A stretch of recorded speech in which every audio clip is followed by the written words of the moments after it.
Starting off with the D tier, we have one gun which is the one and only P2020.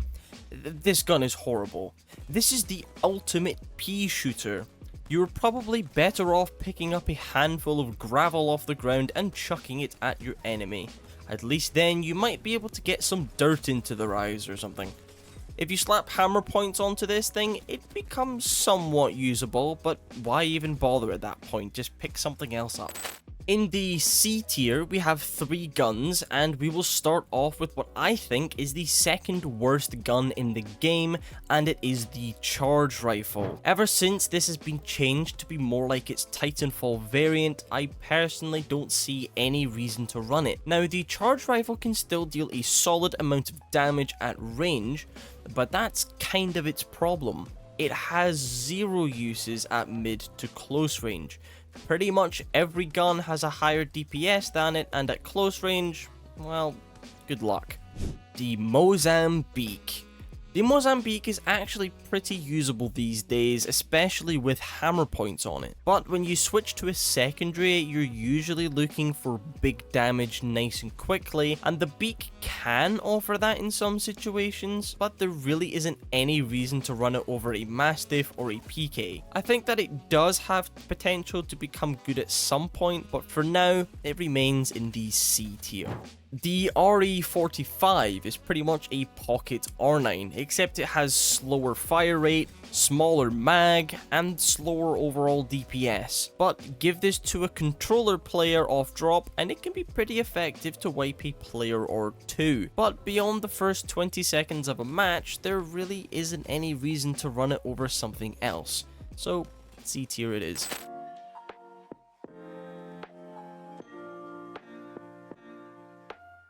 From being one of the greatest weapons in the game to being left in the dirt, the R99 is at its lowest point it has ever been. This used to be my favourite weapon to run, and it still somewhat is, but it has received nerf after nerf and really just isn't that viable anymore.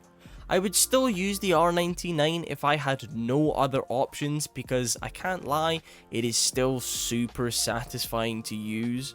But until it receives some love, it's going to stay at the bottom of the B tier. The triple take is a weird weapon. It always seems to be godly if I pick it up within the first 10 seconds of a match and use it to win a 50-50. To be honest, I really just don't like the choke mechanic. Why would I want to hit someone for 60 every second and a half? It just seems weird to me that the triple take is supposed to be this longer ranged weapon, yet if you don't sit and wait for the choke, you're going to be hitting people for 20. In my eyes, the only redeeming quality to this gun is that it sort of doubles as a shotgun.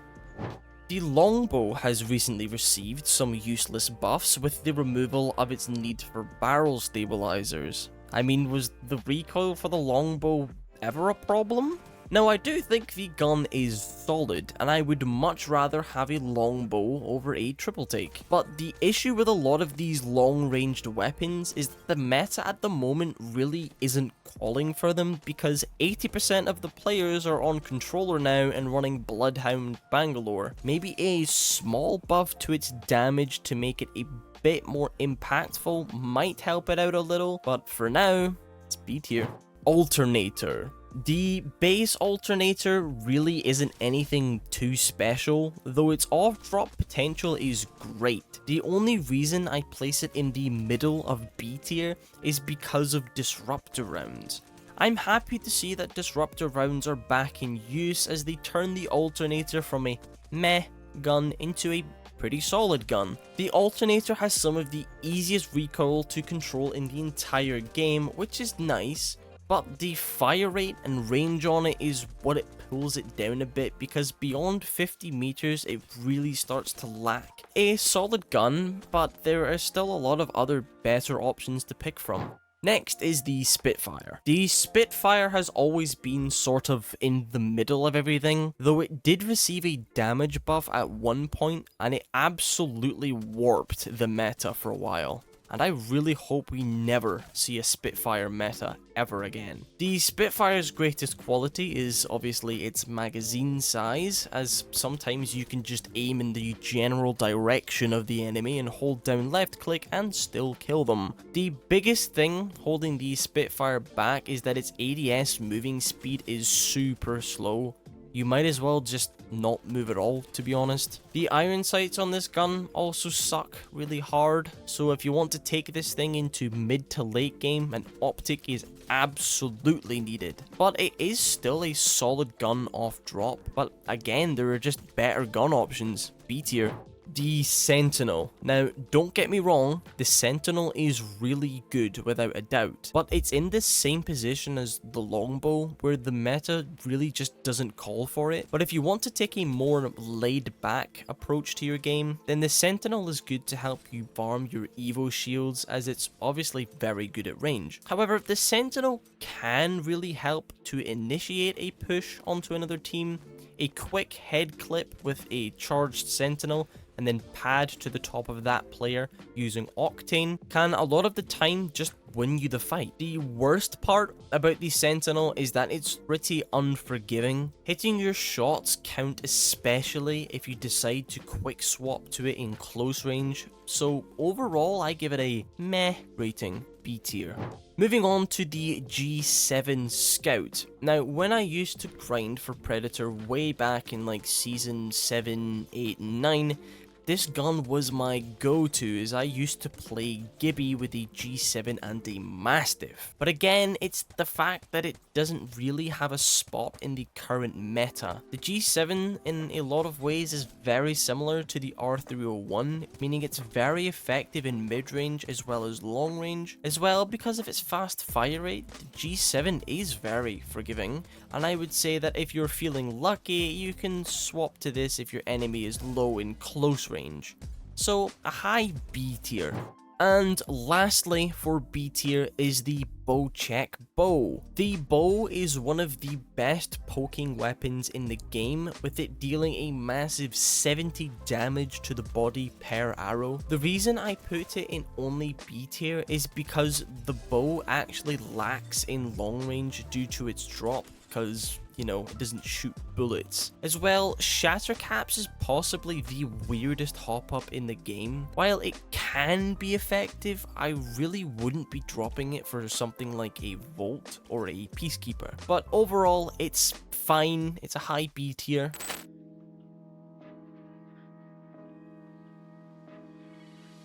First up in the A tier is the 3030 Repeater. This one was actually really hard to rank, and I really wasn't sure about putting it into the A tier, but here we are. So to me, the 3030 does what the triple take is meant to do. You can charge it if you want to get in for some quick damage, but just firing it normally still offers great damage at range. When I went into game to get some gameplay for this gun, I was expecting it to be a complete dumpster fire, but I was wrong. The gun is very viable still, in my opinion, if you're going for a more passive approach to your games. As well, I find that the hip fire on the Peter is very accurate compared to other marksman rifles, so overall I would say it's still one of the best marksman guns in the game. So a low A tier it is. Now we're getting into the meteor guns with the EVA 8. I love the EVA. I always have, and I think it definitely has the highest skill ceiling of all of these shotguns. The EVA offers fantastic DPS if you are in the face of your enemies. The only real lacking part to the EVA is how close you need to be to get the full potential of the gun out. But use it right and you will absolutely shred with this thing. So I give it an A. Next up is the L-Star. The L-Star definitely has had its ups and downs, with it being one of the worst guns at one point, and it also being one of the best guns. I think that the L-Star now sits in a very good position. It's not as good as some of the other energy weapons, but I could very comfortably run this gun without any issues. It also has very good DPS and easy enough recoil to control. Not to mention that its hip fire is really great as well. I don't know about you, but whenever I use the L-Star to hip fire, I always end up hitting like 95% of my shots, which makes it a great choice for close range too. So overall, a very solid gun this season. I'll give it an A tier. Now for the Kar SMG. This gun launched very poorly, with it not seeing much attention at all.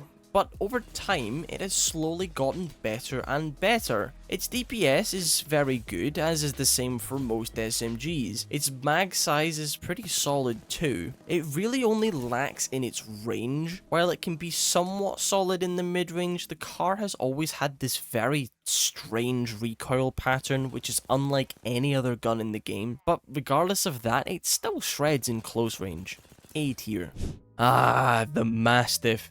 It's like a child to me. This has always been my favorite gun in the game because of how satisfying it is to use. As well, its iron sights, for some reason, something about the iron sights on this gun makes me smile. Now, although I still use and love this gun, even I have to admit that it has seen better days. Shotguns now are one of the few ways us M&K players can combat the controller players. We don't really stand a chance against a controller player with an SMG in close range, so using cover to jiggle peek has been a go-to for me.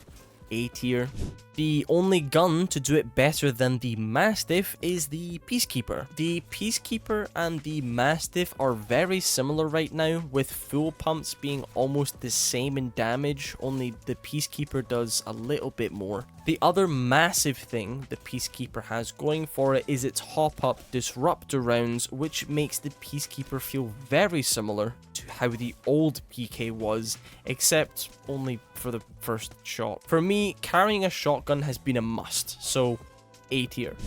The R301 has been a favorite for most players for a long time, and for good reason. Its DPS is high, its hipfire is great, and its mag size is decent too. Now, I am aware that the R301 has received some nerfs over the past few seasons, although despite that, it still feels very good to use. It's super accurate, with very easy to control recoil, easily still one of the best guns in the game, a very high A tier for me. Now, the flatline hasn't received any changes, at least to my knowledge anyway, apart from the overall nerf to assault rifle hipfire accuracy. Now, the flatline devastates in close, mid-range, and even long range if you can use it properly. There really is very little wrong with the flatline at all. The only reason that it isn't in the S tier is because it's overthrown by just a few rifles that are performing far better. So a very, very, very high A tier.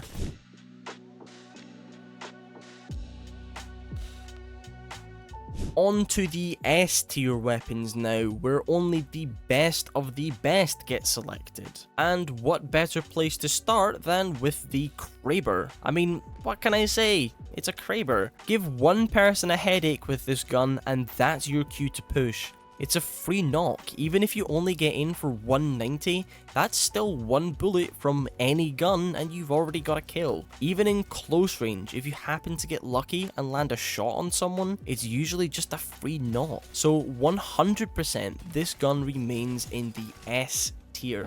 Let's talk about the Controller Special, also known as the Prowler. This gun is infamous for being insanely good on controller ever since the start of the game. One or two good bursts from this gun and it's over for your opponent. The only real issue with it is its range, but who needs range when you can just get in their face with a Prowler and two burst them, right? So with the Prowler being so powerful and most players switching to controller, it's no wonder that this is one of the best guns in the entire game. S tier for sure. The other SMG that is dominating right now is the Volt. In my opinion, I would say that the Volt is superior to the Prowler in most situations. Though its DPS is slightly slower than the Prowler, I would still say that it is better due to how easy it is to use, and it is more flexible in mid-range situations too. Its hipfire accuracy is also very, very good, making an amazing pick. Definitely one of my favorites right now. S tier. The Devotion doesn't really get much love when it's outside of the care package, but when it does go back in, it's always an absolute beast. If I'm not wrong, the Devo has the highest DPS in the game. It's very usable in all ranges, even mid and long range, and especially in close range, with how the hipfire crosshair gets choked the longer you shoot it for. I always grab this gun when I see it, S tier.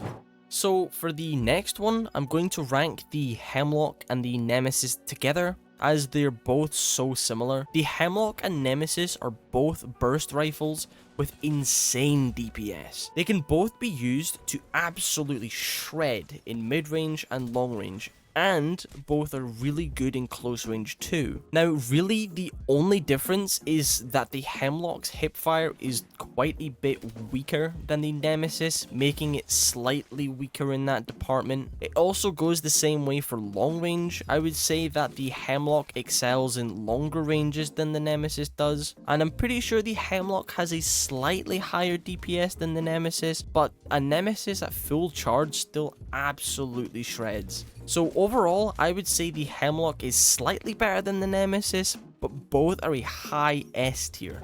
And to no surprise, the best gun right now in Apex Legends is the Havoc. People are finally realizing how powerful the Havoc is, and this for me was always my go-to, even without a turbocharger. The DPS on this gun is far too quick, the recoil is far too easy to control, the hipfire is far too easy to spray, and the mag for this gun, I swear, is never ending. We can expect some heavy nerfs for this gun incoming, hopefully sooner than later, although we are expected to get a reactive skin recolor coming soon as well. So in classic Respawn fashion, I'd imagine they will sell the recolor first and then hit it with the nerfs after they have sold the skin, which overall makes the Havoc an S tier weapon, no debate. So that is my personal opinion on the current weapons meta in Apex Legends, and I would say that it is somewhat balanced, apart from a certain something. The only real issue I have at the moment is the SMG meta right now, which is allowing controller players to run absolutely rampant. And just to clarify, I'm not trying to hate on controller players, I really couldn't care less what input you use. But if you are on controller, even you have to admit that the meta at the moment is very gifted towards controller players. But anyway, let me know in the comments if you agree or disagree on any of my rankings. And remember, a little sub goes a long way, but you just being here is enough for me. I hope you all have a wonderful rest of your day, and I will see you all in the next one.